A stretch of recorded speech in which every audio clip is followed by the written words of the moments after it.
Ecco, io ringrazio per essere stato invitato, perché essere invitati viene avvertito da parte mia sempre come una fiducia e anche una responsabilità, perché la parola la sento come una grande responsabilità. Le parole sono pesanti, nel senso che se non sono superficiali cercano di dire qualcosa che attiene alle dimensioni fondamentali della vita. Ma nei tanti incontri a cui partecipo, anche quello di oggi, sono contento soprattutto, non lo dico in modo retorico, soprattutto perché imparo, perché apprendo e ringrazio di questo. Vorrei cominciare da un piccolo episodio che riguarda la mia vita, non per accendere il faretto su di me, ma riguardo alla lettura. Io sono nato in una famiglia povera della montagna, a Tualis di Comeglians. Famiglia povera materialmente, ma ricca di significati, di profondità che il papà e la mamma hanno comunicato a me e a mio fratello. Ero in quarta elementare e la mamma, ricordo benissimo, sono quelle foto impresse nell'animo che non possono essere mai cancellate da nessuno. È venuta vicina, ricordo come ero seduto nella cucina, che era l'unica stanza riscaldata di quelle grandi case di montagna dove si abitavano 3 famiglie insieme. E mi ha detto: Pierluigi, sai che noi non possiamo comprarvi cose materiali, regali, siamo poveri, però io quest'anno faccio un grande sforzo, ti abbono una rivista per ragazzi. Era un fascicolo che arrivava via posta su nel piccolo paese di montagna. Perché, mi ha detto, ricordati sempre che è importante leggere, perché leggendo si impara e si impara a scrivere. Così mia mamma.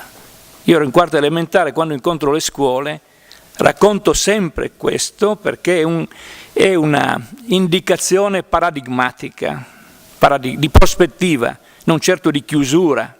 Ecco, io sono contento di essere in questa iniziativa promossa dall'ANPI, in questo momento storico di particolare difficoltà nel nostro Paese. E lo dico non per protagonismo, per me si colloca in mezzo ad altre 2 iniziative sempre promosse dall'ANPI, a cui una ho partecipato e una parteciperò. E la ricordo, perché sabato scorso, 19 gennaio, io mi sono trovato a Pordenone per vivere la memoria di 9 giovani partigiani uccisi il 19 gennaio 1945, fucilati. E tante volte penso che non è solo una variazione linguistica, ma di contenuto. Qualche anno fa ho pensato che l'espressione fare memoria sia riduttiva. Fare memoria collocandola in una giornata, in una data pure importante, però lo sento riduttivo, perché può essere collocata in un momento e non aver seguito. Come sia importante invece vivere la memoria, per essere memoria, diventare memoria e tradurre la memoria nella cultura, nelle parole, nelle azioni, nelle decisioni, prendendo parte, schierandosi della nostra vita quotidiana.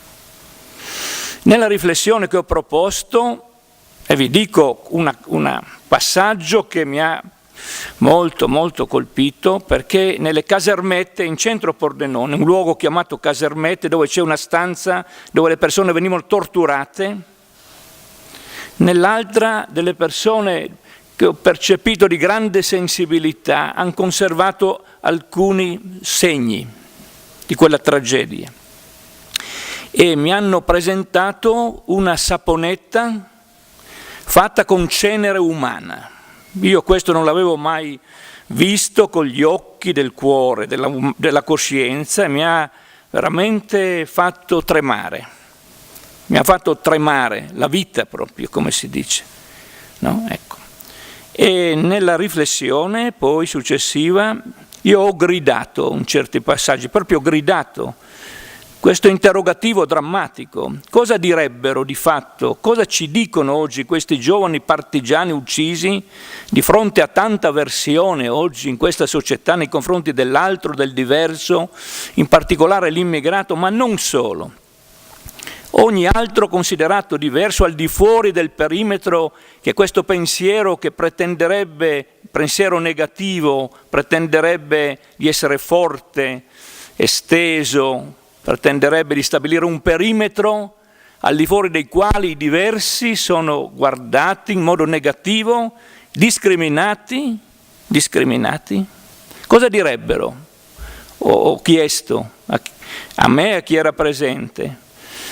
Loro che hanno dato la vita di fronte a tanta disumanità che c'è oggi nel mondo, in Europa, nel nostro paese, quell'Europa che Angelo diceva prima che è passata l'Europa nei campi di sterminio, questa Europa oggi è irriconoscibile, è l'Europa della indifferenza, dell'incapacità ad assumere una decisione, dei muri, dei fili spinati.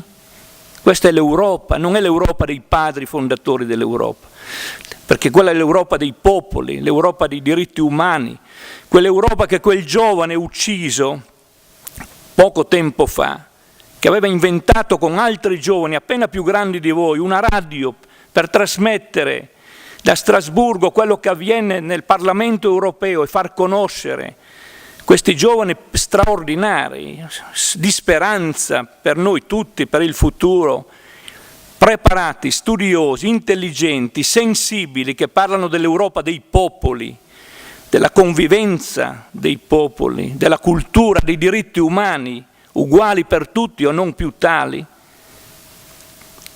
Cosa diciamo di fronte a queste situazioni? Cosa diciamo di fronte a lager dove si tortura come torturavano i nazisti e che oggi sono in Libia? E c'è una politica che pretende di rimandare i migranti del Mediterraneo non nei loro paesi, attenzione a come ci imbrogliano, rimandarli nei lager della Libia dove le persone subiscono torture come facevano i nazisti, ugualmente. Liliana Segre, che ho avuto l'onore di incontrare 2 volte nel centro Balducci di Giuliano, negli anni passati, poi senatrice a vita, dice sempre, ieri ha parlato alla Scala di Milano a migliaia di giovani come voi, dice sempre, quello che a me ha colpito sempre, prima e più ancora della violenza, è l'indifferenza.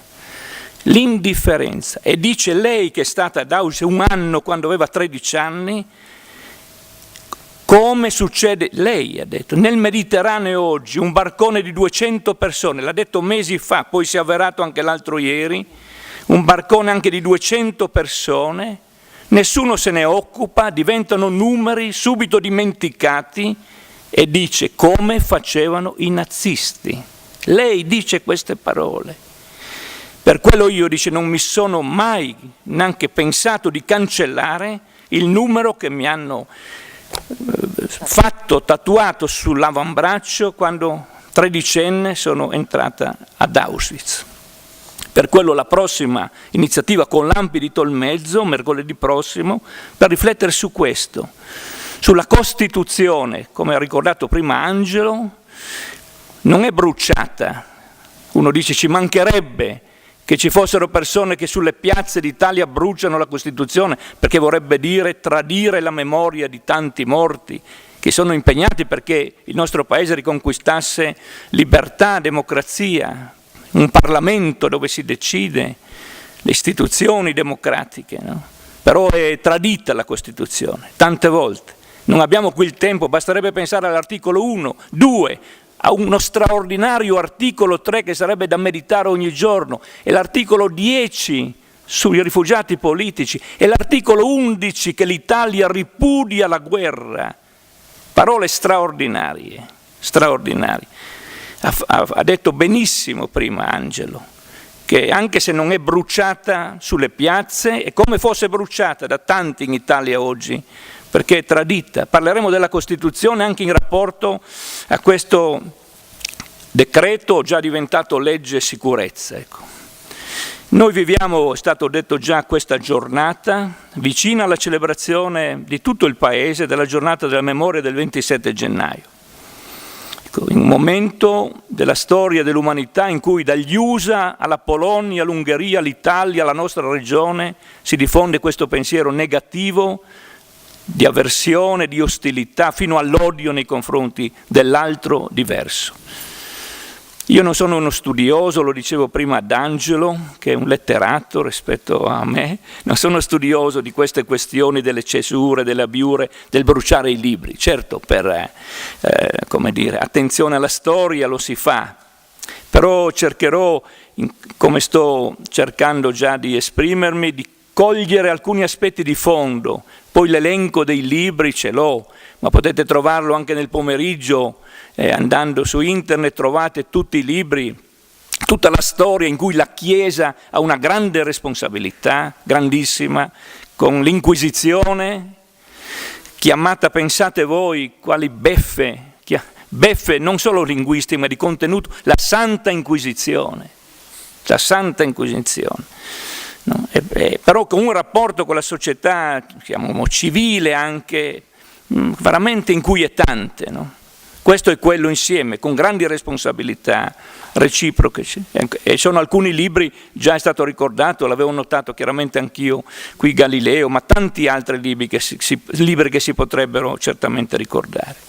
Ecco, la parola scritta ha sempre fatto paura ai poteri costituiti, perché comunica esperienze e riflessioni in grado di destabilizzare il pensiero dominante e i poteri di cui esso è espressione e di cui è conferma.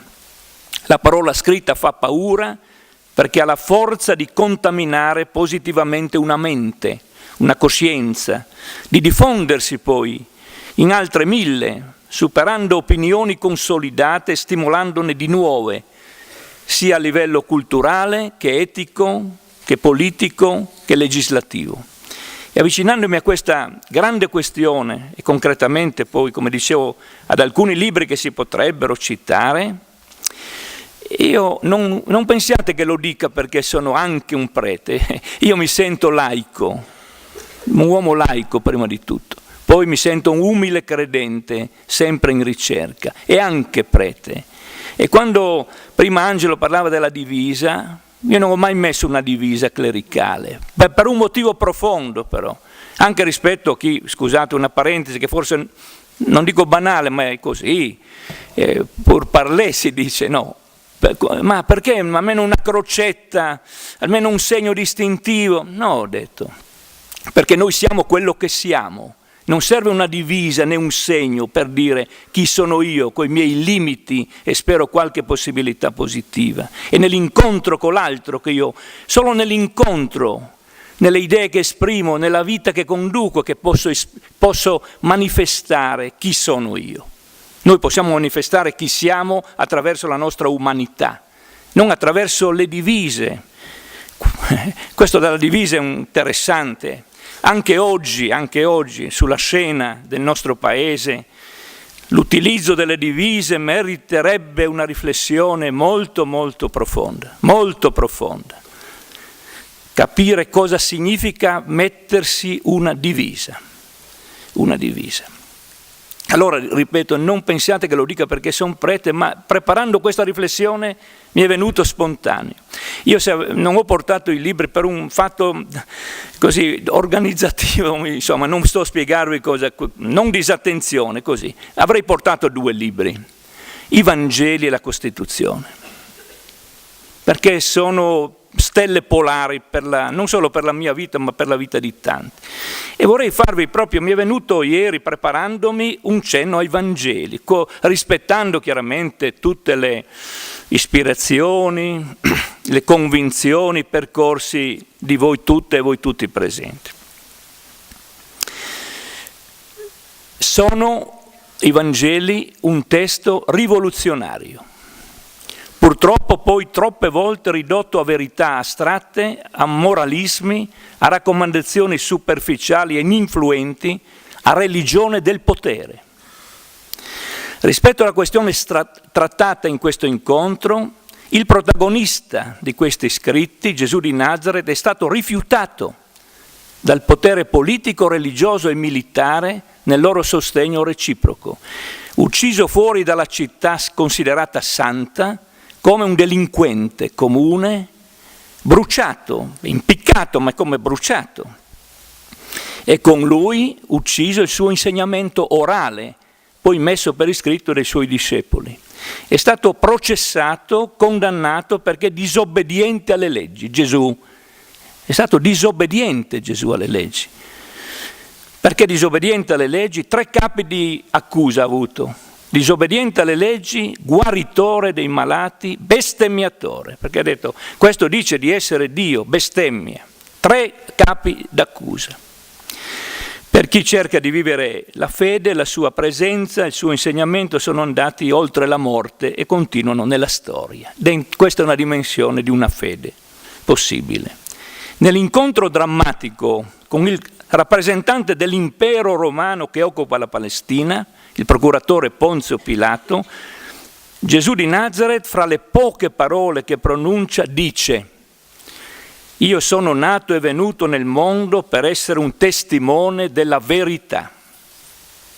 Testimone della verità.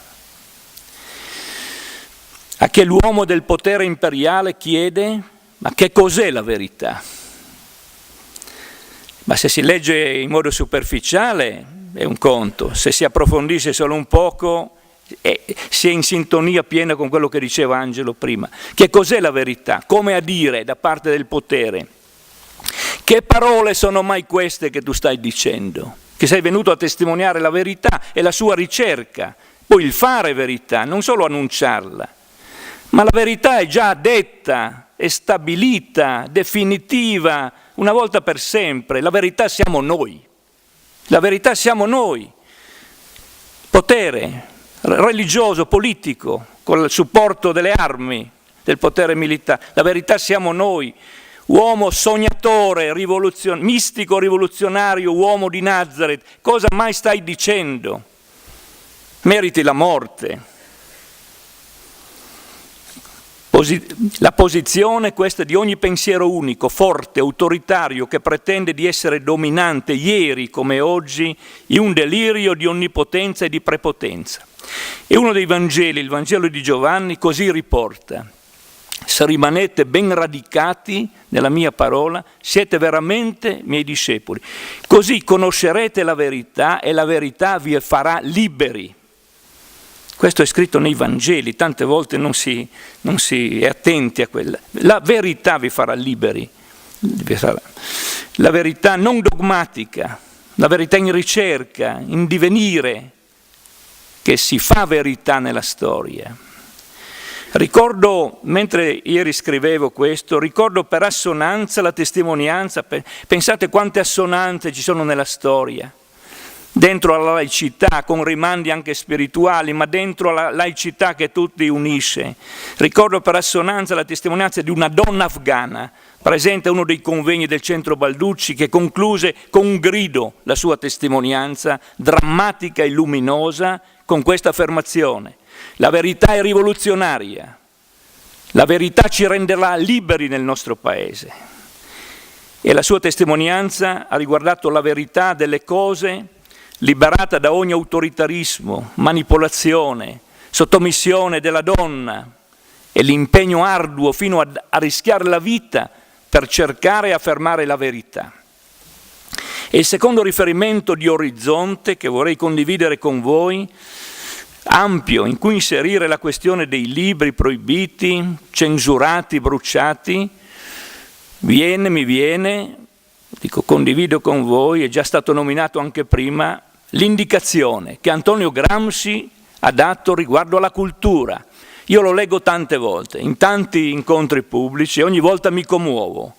Proviamo ad ascoltarlo insieme. Sono poche parole, ma dicono della libertà, della ricerca, della coscienza delle persone. E dice Gramsci: cultura non è possedere un magazzino ben fornito di notizie, non è l'erudizione, ma è la capacità che la mente ha di comprendere la vita, il posto che vi teniamo, il nostro rapporto con gli altri uomini, A cultura chi ha coscienza del sé e del tutto, chi sente la relazione con gli altri esseri.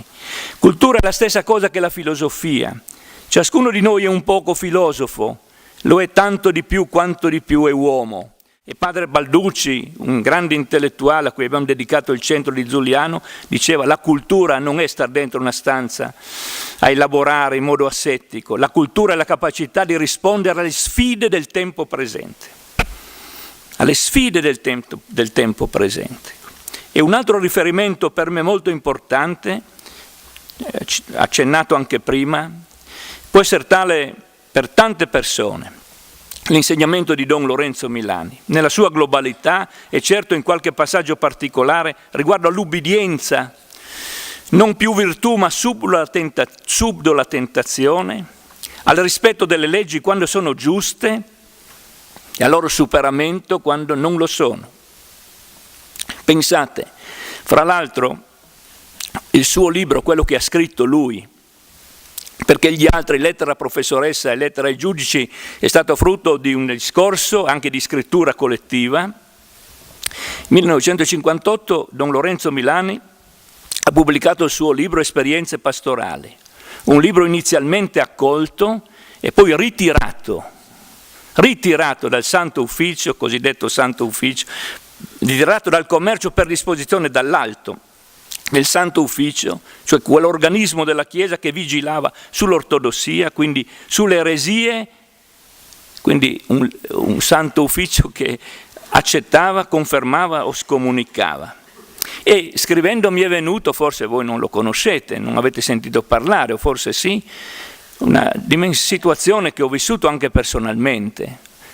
In Friuli c'è un prete che ha tradotto la Bibbia in friulano e che si chiama Don Antonio Bellina, Pretoni Bellina. Pretoni Bellina, uno scrittore in friulano vivace, fluido, profondo, sferzante, penetrante e coinvolgente, così io lo sento. Lui ha scritto un libro in friulano, La fabbrica dei predis, cioè la fabbrica dei preti, cioè il seminario, dove anch'io sono stato, pensate, 14 anni.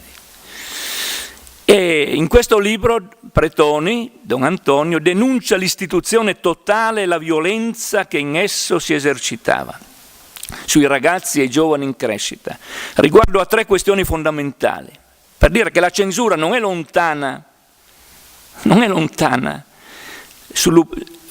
3 questioni fondamentali: l'affettività e la sessualità, l'ubbidienza e il rapporto col denaro. Lo si è criticato aspramente ed è stata ritirata la sua diffusione, il che ha comportato che si diffondesse di più, chiaramente, come succede. Perché, scrivendo dicevo: guarda, di questo sono stato testimone, sono stato coinvolto. Io chiaramente ho scritto, allora c'era un settimanale che prima era il Friuli, poi il Nuovo Friuli, ho scritto un articolo chiaramente dicendo ogni bene di questo libro che condividevo pienamente. Ecco. E tornando a Don Milani, perché c'è stata la censura? Per la paura della verità, della ricerca, in un confronto anche aspro, dialettico, ma vero, autentico. E torno a Don Milani e dice Don Lorenzo Milani: in quanto ai giovani, alla loro vita di giovani sovrani domani, io non posso dire che l'unico modo di amare la legge è di ubbidirla. Posso solo dir loro che essi dovranno tenere in tale onore le leggi degli uomini, da osservarle quando sono giuste. Pensate cosa dice, cioè quando sono la forza del debole. Le leggi sono giuste quando sono la forza del debole.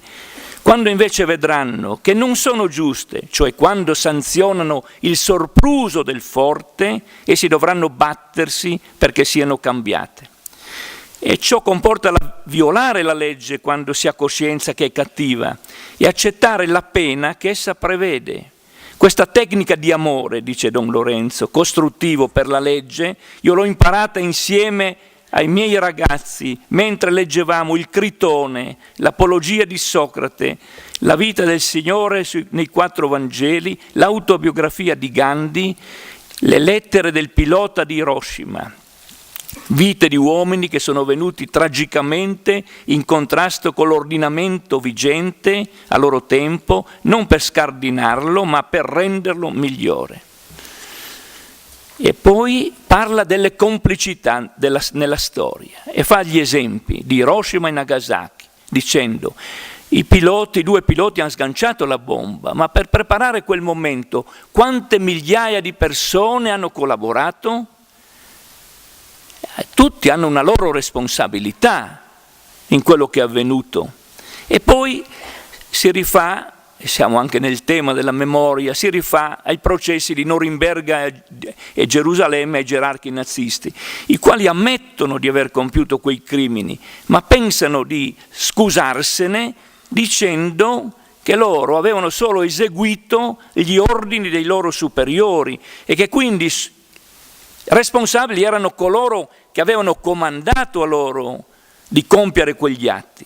E Don Lorenzo scrive: bisogna avere il coraggio di dire ai giovani che essi sono tutti sovrani, per cui l'obbedienza non è ormai più una virtù, ma la più subdola delle tentazioni, che non credano di potersene far scudo né davanti agli uomini né davanti a Dio, che bisogna che si sentano l'unico responsabile di tutto. A questo patto l'umanità potrà dire di aver avuto in questo secolo un progresso morale parallelo e proporzionale al suo progresso tecnico. Sono eretici quindi coloro che disubbidiscono agli ordini ingiusti, iniqui, seguendo la propria coscienza, o sono veramente uomini e donne che, seguendo la coscienza, restano umani e con quelle decisioni diventano più umani ancora e diffondono umanità attorno a sé?